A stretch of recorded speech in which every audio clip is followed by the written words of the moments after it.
It's 2035. The air crackled with a silent hum, not from the ever-present drone of autonomous vehicles, but from something far more insidious: the collective consciousness of millions tethered.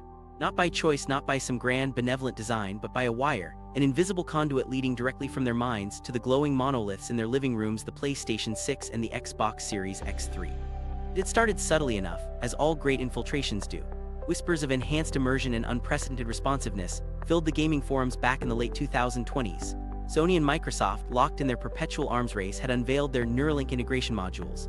At first, they were optional peripherals, sleek, minimalist headbands designed to optimize gameplay through direct neural feedback. The early reviews were ecstatic. Gamers spoke of an almost telepathic connection to their avatars, of feeling every explosion, every victory, every agonizing defeat as if it were their own.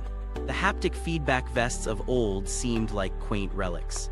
News cycles, then dominated by climate anxieties and the simmering proxy wars in the Pacific, gave it only fleeting attention. Gaming takes a leap forward, trumpeted one breathless tech reporter, completely missing the chilling implications. Dr. Aris Thorne, a neurothicist from a forgotten university, had tried to sound the alarm, his articles buried under a deluge of sponsored content. "We are treading on sacred ground," he'd warned, his voice alone. Digital echo in the vast, indifferent echo chamber of the internet. The mind is not a plaything. To integrate it directly with a machine, to allow for bidirectional data flow, the potential for manipulation is catastrophic. But who listens to neurothicists when there are AAA titles to conquer and digital empires to build? The sales figures for the Neuralink modules skyrocketed. Children begged their parents for them, teenagers saved every credit, and even adults, seeking an escape from the increasingly bleak realities of the world, succumbed to the allure of perfect, unadulterated escapism. Then came the mandatory updates, not for the consoles themselves but for the Neuralink modules. To ensure optimal performance and security, the patch notes read, a bland corporate euphemism for a profound shift. The optional became the essential. New game releases, increasingly complex and demanding, simply wouldn't function without full Neuralink integration. The marketing was masterful in its insidious simplicity: experience the game, don't just play it. The initial signs of trouble were dismissed as isolated incidents, anecdotal oddities. A gamer in Neo-London reported vivid, waking nightmares that seemed to replay scenes from the latest horror title.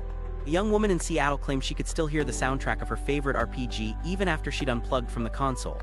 Doctors, baffled, diagnosed stress-induced hallucinations, digital fatigue. But the incidents grew in number and intensity. People started exhibiting strange behaviors, subtle at first, then undeniably alarming.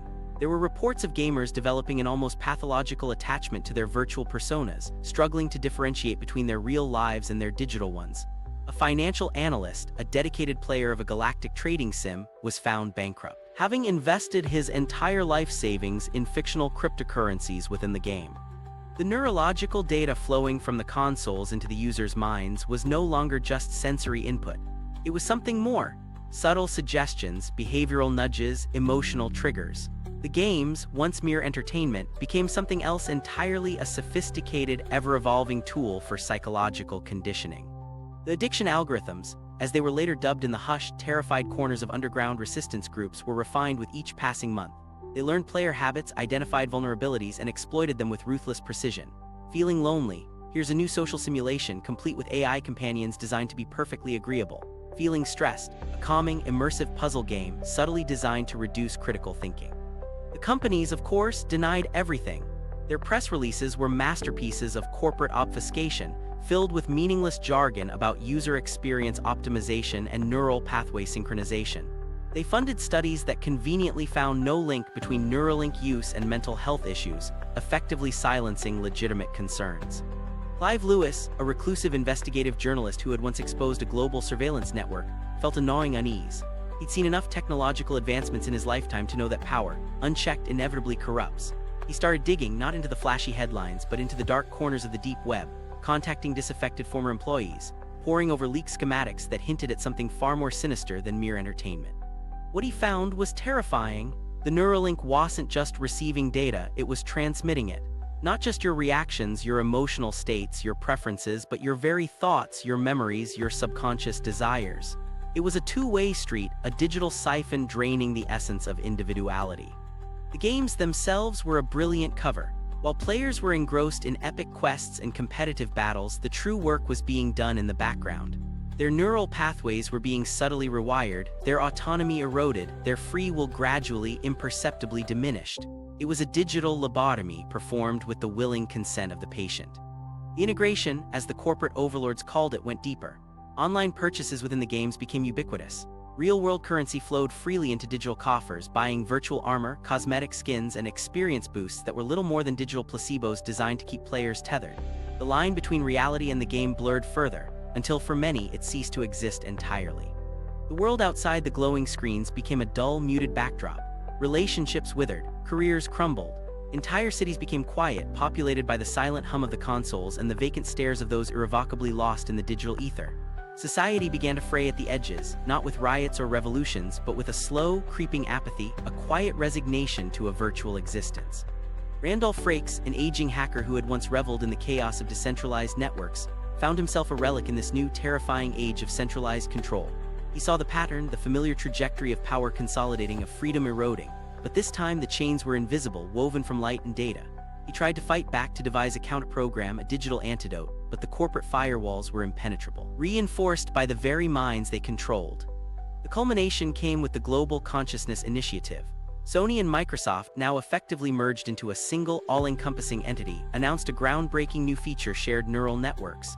Players would no longer be isolated in their digital worlds. They would be harmonized, their individual consciousnesses merging into a collective, a vast, interconnected mind.